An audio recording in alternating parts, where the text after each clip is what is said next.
ಪ್ರತಿ ವರ್ಷವೂ ಬೇಸಿಗೆಯಲ್ಲಿ ಈ ಭಾಗದಲ್ಲಿ ಕುಡಿಯುವ ನೀರಿನ ಸಮಸ್ಯೆ ತಲೆದೋರುತ್ತೆ. ಆದರೆ ಈ ವರ್ಷ ಬೇಸಿಗೆ ಆರಂಭಕ್ಕೂ ಮುನ್ನವೇ ಕುಡಿಯುವ ನೀರಿಗಾಗಿ ಹಾಹಾಕಾರ ಶುರುವಾಗಿತ್ತು. ಹನಿ ನೀರಿಗೂ ಜೀವದ ಹಂಗು ತೊರೆಯುವಂತಾಗಿತ್ತು. ಆದರೆ ನ್ಯೂಸ್ 18 ವರದಿ ಬಳಿಕ ನೀರಿನ ಸಮಸ್ಯೆ ಬಗೆಹರಿದು ಜನ ನಿಟ್ಟುಸಿರು ಬಿಡುವಂತಾಗಿದೆ.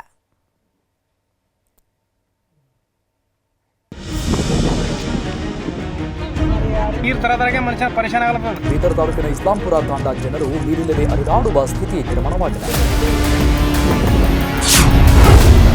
ಕುಡಿಯೋ ನೀರಿನ ಸಮಸ್ಯೆಗೆ ಸಿಕ್ತು ಪರಿಹಾರ.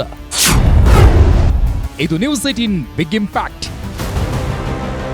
ಗಡಿ ಜಿಲ್ಲೆ ಬೀದರ್ ಜಿಲ್ಲೆ ಪ್ರತಿ ಬೇಸಿಗೆಯಲ್ಲಿ ಕಾದ ಕೆಂಡದಂತಾಗಿರುತ್ತೆ. ಊರೂರಲ್ಲೂ ನೀರಿನ ಹಾಹಾಕಾರ ಶುರುವಾಗುತ್ತೆ. ನೀರಿನ ಅಭಾವದಿಂದ ಪರದಾಡುವ ಪರಿಸ್ಥಿತಿ ನಿರ್ಮಾಣವಾಗುತ್ತೆ. ಬೀದರ್ ತಾಲೂಕಿನ ಇಸ್ಲಾಂಪುರ ತಾಂಡಾದಲ್ಲಿ ಬೇಸಿಗೆಗೂ ಮೊದಲೇ ಕುಡಿಯುವ ನೀರಿನ ಸಮಸ್ಯೆ ತಾಂಡವವಾಡ್ತಿತ್ತು. 40 ಕುಟುಂಬಗಳ 200ಕ್ಕೂ ಹೆಚ್ಚು ಜನರು ಹನಿ ನೀರಿಗೂ ಒದ್ದಾಡ್ತಿದ್ರು. ಮೋಟಾರ್ ಕೆಟ್ಟಿದ್ರಿಂದ ಮಾಂಜ್ರಾ ನದಿಯಿಂದ ನೀರು ಹೊತ್ತು ತರೋ ಪರಿಸ್ಥಿತಿ ಇತ್ತು. ಅಧಿಕಾರಿಗಳಿಗೆ ಅದೆಷ್ಟೇ ಮನವಿ ಮಾಡಿದ್ರೂ ಕ್ಯಾರೆ ಎಂದಿರಲಿಲ್ಲ. ಯಾವಾಗ ಈ ಬಗ್ಗೆ ನ್ಯೂಸ್ 18 ವರದಿ ಮಾಡ್ತೋ ಅಧಿಕಾರಿಗಳು ಅಲರ್ಟ್ ಆಗಿದ್ದಾರೆ.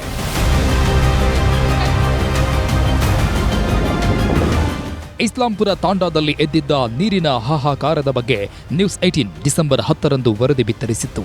ನ್ಯೂಸ್ 18 ವರದಿ ಬೆನ್ನಲ್ಲೇ ಅಧಿಕಾರಿಗಳು ಎಚ್ಚೆತ್ತಿದ್ದಾರೆ. ಬೀದರ್ ತಾಲೂಕು ಪಂಚಾಯಿತಿ ಎಡಿ ಸಂಜಯ್ ಕುಮಾರ್ ಖುದ್ದು ಭೇಟಿ ನೀಡಿದ್ದಾರೆ. ನೀರಿಗಾಗಿ ಒದ್ದಾಡ್ತಿದ್ದ ಜನರ ಸಮಸ್ಯೆ ಆಲಿಸಿದ್ದಾರೆ. ಬಳಿಕ ಸಮರ್ಪಕ ನೀರು ಪೂರೈಸುವಂತೆ ಪಿಡಿಒಗೆ ಸೂಚಿಸಿದ್ರು.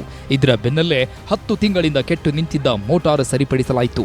ಶೀಘ್ರದಲ್ಲೇ ಶುದ್ಧ ಕುಡಿಯುವ ನೀರಿನ ಘಟಕ ಸ್ಥಾಪಿಸುವ ಭರವಸೆ ನೀಡಿದ್ದಾರೆ. ನೀರು ಬರ್ತಾ ಇದೆ, ಬಳಸೋದು ಬೋರ್ವೆಲ್ಲು ಚಾಲು ಇದೆ, ನೀರು ಬರ್ತಾ ಇದೆ. ಸೊ ಸ್ವಲ್ಪ ಕುಡಿಯೋ ನೀರಿಗೆ ಪ್ರಾಬ್ಲಮ್ ಇದೆ, ಬರ್ತಾ ಇದೆ. ಬಟ್ ಪ್ರೆಷರಾಗಿ ನೀರು ಬರ್ತಾ ಇಲ್ಲ. ಅವರು ಕೆಳಗಡೆಯಿಂದ ತಗ್ಗು ಮಾಡಿ ತೊಗೋಬೇಕು. ಅದರಿಂದ ಸ್ವಲ್ಪ ನೀರ ಮೇಲೆ ಏನು ಸ್ವಲ್ಪ ಆ ಕಡೆ ನಾಲಿಯಿಂದ ನೀರು ಅದು ಮಿಕ್ಸ್ ಆಗಿ ಆರೋಗ್ಯದ ಮೇಲೆ ಪರಿಣಾಮ ಬೀರುತ್ತೆ. ಸೊ ಈಗ ಇನ್ಸ್ಟ್ರಕ್ಷನ್ ಕೊಟ್ಟಿದ್ದೀನಿ. ಸೊ ಇವತ್ತು ನಾಳೆ ಕ್ಲಿಯರ್ ಮಾಡ್ತಾರೆ. ಒಟ್ನಲ್ಲಿ ನ್ಯೂಸ್ 18 ವರದಿ ಬಳಿಕ ಎಚ್ಚೆತ್ತ ಅಧಿಕಾರಿಗಳು ಇಸ್ಲಾಂಪುರ ತಾಂಡಾ ಜನರ ಸಮಸ್ಯೆ ಬಗೆಹರಿಸಿದ್ದಾರೆ. ನ್ಯೂಸ್ 18 ಕಾರ್ಯಕ್ಕೆ ಗ್ರಾಮಸ್ಥರು ಧನ್ಯವಾದ ತಿಳಿಸಿದ್ದಾರೆ. ದುರ್ಗಪ್ಪ ಹೊಸಮನಿ, ನ್ಯೂಸ್ 18 ಬೀದರ್.